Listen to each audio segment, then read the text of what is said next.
Church suspended Dad for proposing equal recognition for federal workers and veterans when pastor claimed only military and nurses deserve honor. We left for goodie everyone. I'm Sarah, and today I want to share with you a story that completely changed how my family views organized religion and community leadership. This is about the day my father got suspended from our church for suggesting that all public servants deserve equal recognition, and how a pastor's prejudice against federal workers exposed the ugly truth about selective compassion. By the end of this story, you'll understand why sometimes walking away from a community you've been part of for years is the only way to maintain your integrity.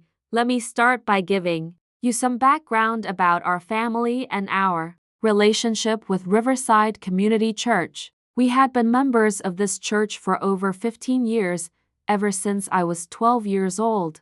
My parents, Robert and Linda, were deeply involved in church activities. Dad served on the board of trustees, helped organize community outreach programs, and volunteered for everything from soup kitchens to youth mentoring. Mom taught Sunday school and coordinated the women's ministry. Our family tithed faithfully, attended services regularly, and genuinely considered this church our spiritual home.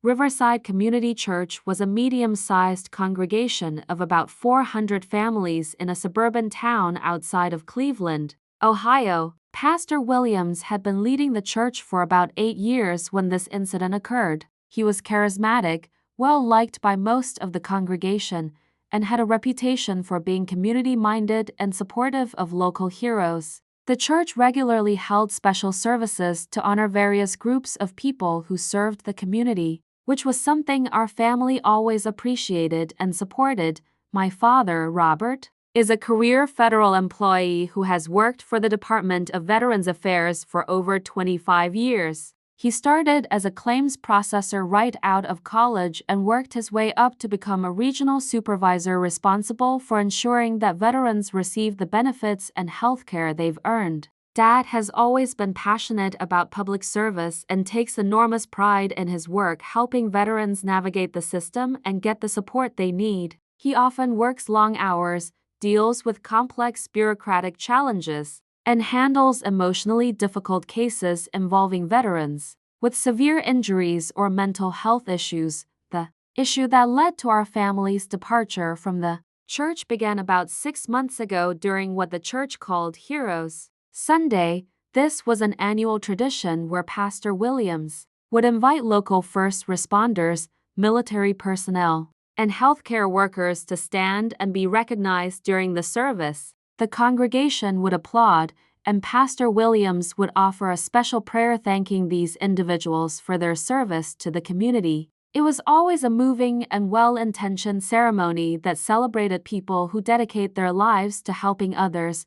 During this particular Heroes Sunday, the pastor asked all active military personnel, veterans, police officers, firefighters, EMTs, nurses, and doctors to stand for recognition. As usual, there was enthusiastic applause and genuine appreciation from the congregation. My father, sitting in our usual pew about halfway back, remained seated as he always did during these ceremonies. Despite his decades of federal service, after the service, Dad approached Pastor Williams during the coffee hour and had what he thought would be a friendly conversation about the recognition ceremony. Dad mentioned that he had noticed federal workers were never included in the Heroes Sunday recognition and wondered if that might be something to consider for future services. He explained his role at the VA and how federal employees in various departments work tirelessly to serve the public, often in challenging circumstances and for less pay than they could earn in the private sector. Pastor Williams' response was polite but dismissive. He said that the Heroes Sunday tradition was specifically focused on people who put their lives on the line for others, and that while federal workers certainly provided valuable services, it wasn't quite the same type of sacrifice as military service or first responders. Dad was disappointed but didn't push the issue at the time, figuring it was just a matter of different perspectives on what constituted heroic service. However, the conversation stayed with Dad, and over the following weeks, he began thinking more deeply about the distinction the pastor had made. Dad started researching and reflecting on the various ways federal employees serve the public, often in dangerous or thankless situations. He thought about Border Patrol agents, federal prison guards, FDA inspectors, CDC disease investigators, Forest Service firefighters, and countless other federal workers who indeed put their lives on the line or make significant sacrifices to serve others. Dad also began thinking about his own colleagues at the VA, social workers who deal with suicidal veterans, medical staff who treat combat injuries, and claims processors who work overtime to ensure veterans receive disability payments on time. He realized that many federal workers do indeed make sacrifices and serve others in ways that deserve recognition alongside traditional first responders and military personnel. About 3 months after that initial conversation, Dad decided to formally approach the church leadership with a proposal. He prepared a thoughtful presentation for the Board of Trustees meeting, outlining various categories of federal service that he believed warranted inclusion in the Heroes Sunday recognition. His proposal wasn't to eliminate recognition for military and first responders, but simply to expand the definition of community heroes to include dedicated public servants at the federal level. Dad's presentation was well-researched and respectful. He provided examples of federal workers who had made significant sacrifices or taken considerable risks in service to others. He talked about EPA inspectors who exposed themselves to toxic environments, IRS agents who investigate dangerous criminal organizations, and federal marshals who protect judges and witnesses. He also emphasized that many federal workers, including himself, specifically chose public service over higher-paying private sector jobs because they wanted to dedicate their careers to helping others. The board meeting, where Dad made his presentation, was attended by Pastor Williams and about 12 other church leaders. According to Dad, the initial response was mixed but not hostile. Some board members seemed genuinely interested in the idea and asked thoughtful questions about which federal positions might be included. A few others seemed skeptical but were willing to discuss it further. However, Pastor Williams' reaction was notably negative. He interrupted Dad's presentation multiple times to question whether federal workers really made the same kinds of sacrifices as military personnel or first responders. He seemed particularly dismissive of the idea that office workers, even those dealing with veterans' issues, could be considered in the same category as people who actually risk their lives. The discussion became heated when Dad pointed out that many federal workers do indeed risk their lives, and that even those who don't face physical danger still make significant sacrifices in terms of pay, job security, and public appreciation in order to serve others. Pastor Williams responded by saying that sitting behind a desk processing paperwork wasn't comparable to running into burning buildings or dodging bullets overseas. Dad tried to remain calm and explain that his proposal wasn't about comparing types of service or suggesting that all service is identical, but rather about recognizing the broad spectrum of ways people dedicate their lives to serving others. He emphasized that expanding recognition wouldn't diminish appreciation for military personnel or first responders, but would simply acknowledge that community heroes come in many forms. The meeting ended without a resolution, with Pastor Williams saying he would pray about it and get back to Dad with a decision. Dad left feeling frustrated but hopeful that reasonable people could find a way to be more inclusive in their recognition of public service. 2 weeks later, Dad received a call from Pastor Williams requesting a private meeting. Dad assumed this would be a follow-up discussion about the Heroes Sunday proposal, but he was completely unprepared for what actually happened during that meeting. Pastor Williams opened the conversation by saying that he had prayed extensively about Dad's proposal and had reached the conclusion that it was inappropriate and divisive. He said that the church's Heroes Sunday tradition was specifically designed to honor people who demonstrated Christ-like sacrifice by putting others' needs before their own safety and comfort. In his view, federal workers, regardless of their intentions or dedication, simply didn't meet that standard. Dad tried to respectfully disagree, pointing out that many federal workers do indeed put others' needs first and often work in dangerous or difficult conditions. Pastor Williams dismissed this argument, saying that choosing a government job with benefits and job security wasn't the same type of sacrifice as choosing to serve in the military or as a first responder. The conversation took an even more troubling turn when Pastor Williams began making broader statements about federal government workers. He said that too many federal employees were just there for the paycheck and didn't have the same sense of calling or mission as people in military or emergency services. He suggested that federal workers were often bureaucrats who made life more difficult for regular citizens rather than truly serving them. Dad was shocked by these generalizations and tried to explain that his proposal was specifically about recognizing dedicated federal workers who had chosen public service careers, not about honoring every single government employee regardless of their motivation or performance. Pastor Williams seemed unwilling to make any such distinctions, insisting that federal work was fundamentally different from real heroic service. The meeting concluded with Pastor Williams informing Dad that not only was his proposal being rejected, but that his divisive attitude and inability to accept church leadership decisions were problematic. He said that Dad's persistence in advocating for federal worker recognition despite the pastor's initial dismissal showed a lack of respect for spiritual authority and church hierarchy. Pastor Williams then delivered the bombshell. He was suspending Dad from all church leadership positions, including his role on the board of trustees, effective immediately. He said that Dad could continue attending services as a regular congregation member, but that his leadership privileges were being revoked until he demonstrated a more submissive and respectful attitude toward church authority.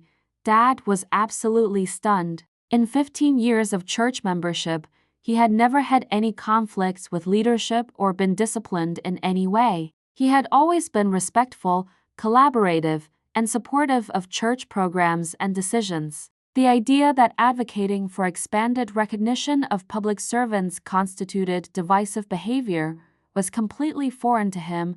When Dad came home and told Mom and me what had happened, we were all shocked and hurt. Mom was particularly upset because she felt that Pastor Williams had treated Dad unfairly and had made assumptions about federal workers that were both inaccurate and prejudiced. I was angry that a church leader would punish someone for suggesting that more people deserved recognition for their service to others.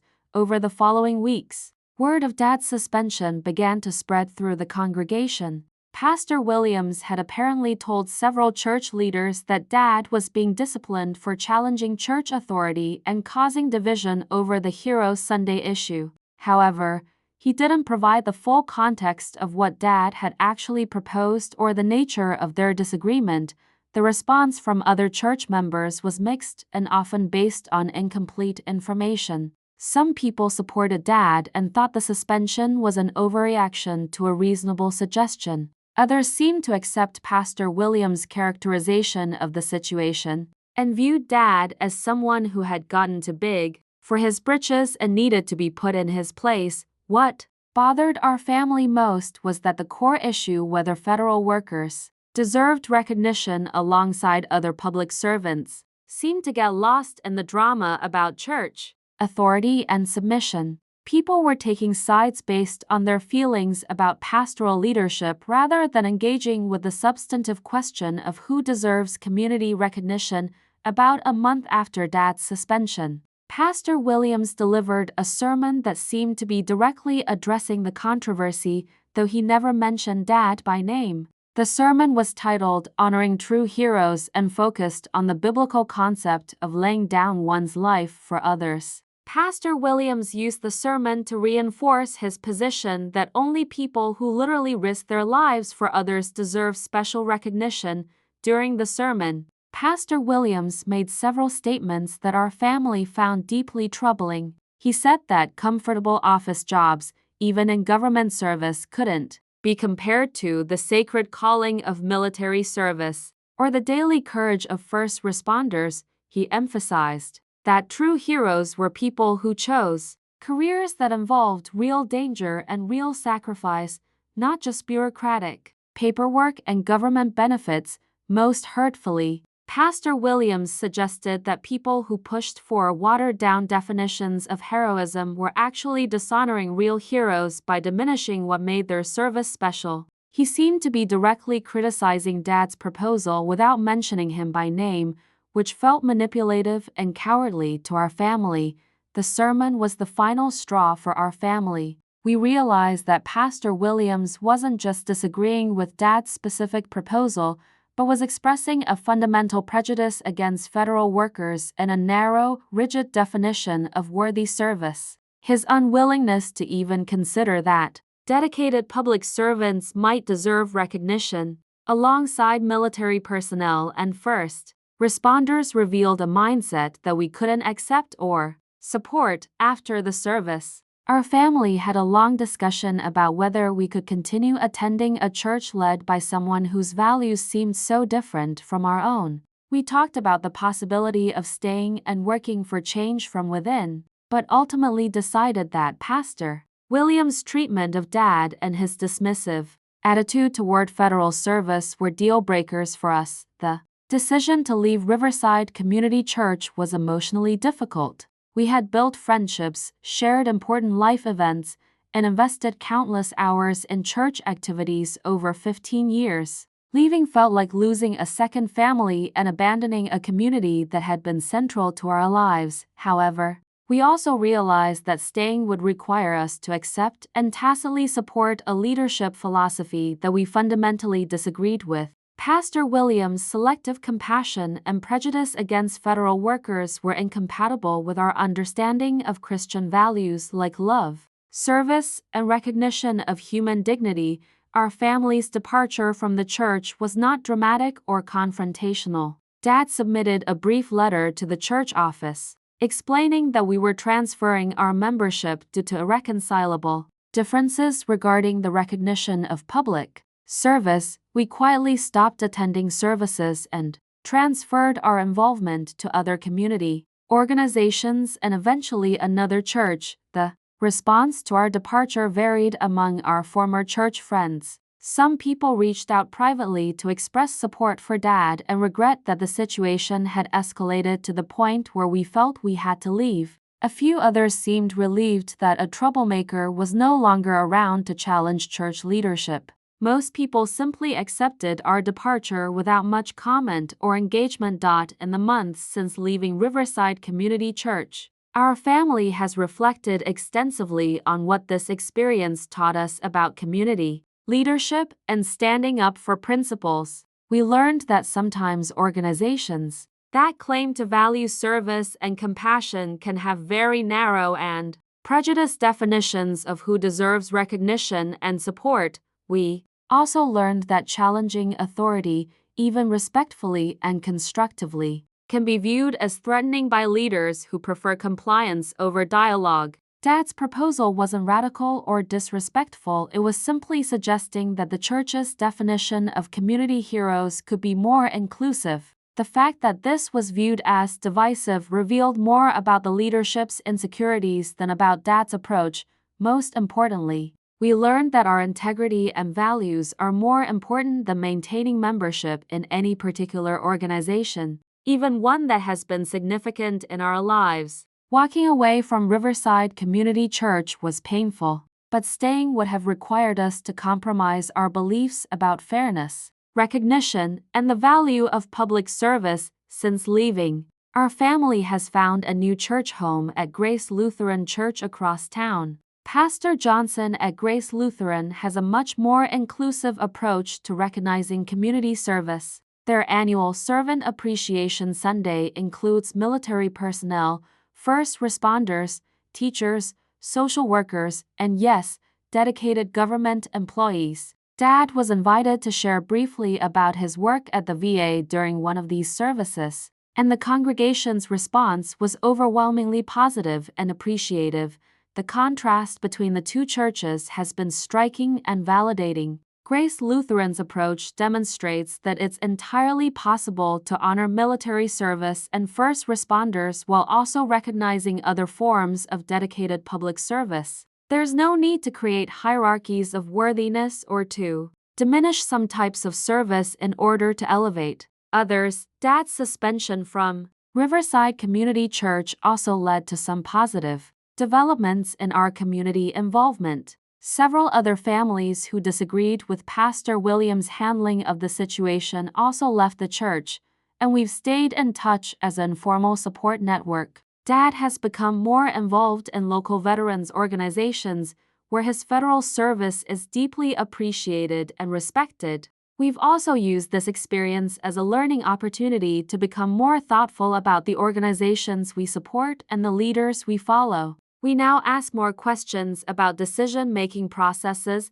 inclusivity, and how conflicts are handled before investing deeply in new communities. Looking back on this entire experience, our family has no regrets about leaving Riverside Community Church. While we miss some of the relationships and traditions we left behind, we're proud that we stood up for our principles and refused to accept prejudice disguised as religious authority. Pastor Williams' narrow definition of heroic service and his dismissive attitude toward federal workers revealed values that were incompatible with our understanding of Christian love and community service. His handling of Dad's reasonable proposal showed leadership qualities that we couldn't respect or support. The experience also reinforced our appreciation for Dad's career in federal service. Seeing how his dedication to helping veterans was dismissed and devalued by church leadership made us more aware of the challenges that many public servants face in getting recognition for their work. Dad's job may not involve running into burning buildings, but helping disabled veterans navigate complex bureaucracies and receive the benefits they've earned is absolutely a form of heroic service. If there's one lesson we'd want people to take from this story, it's the importance of standing up for inclusive values even when it's uncomfortable or costly. Organizations that claim to value service and compassion should be held accountable when they demonstrate selective prejudice or narrow-minded leadership. Sometimes walking away from a community you've invested in is the most powerful statement you can make about what you will and won't accept. Our family's departure from Riverside Community Church was a loss, but it was also a declaration that we won't compromise our values for the sake of maintaining comfortable relationships or avoiding conflict. Dad's proposal to recognize federal workers alongside other community heroes wasn't about demanding special treatment or diminishing military service. It was about expanding the definition of heroism to include all the ways people dedicate their lives to serving others. The fact that this was viewed as threatening or inappropriate says much more about the church's leadership than about Dad's character or intentions. Today, our family is happier and more authentically engaged in our new church community. We've learned that there are religious leaders who embody the inclusive, compassionate values that originally drew us to organized religion. Pastor Williams' prejudice and authoritarianism were not representative of all church leadership, and we're grateful to have found a community that actually lives up to the ideals of love, service, and recognition of human dignity. The experience was painful, but it ultimately led our family to a more authentic and fulfilling spiritual community. Sometimes losing something you thought you valued reveals something even better that you didn't know you were missing.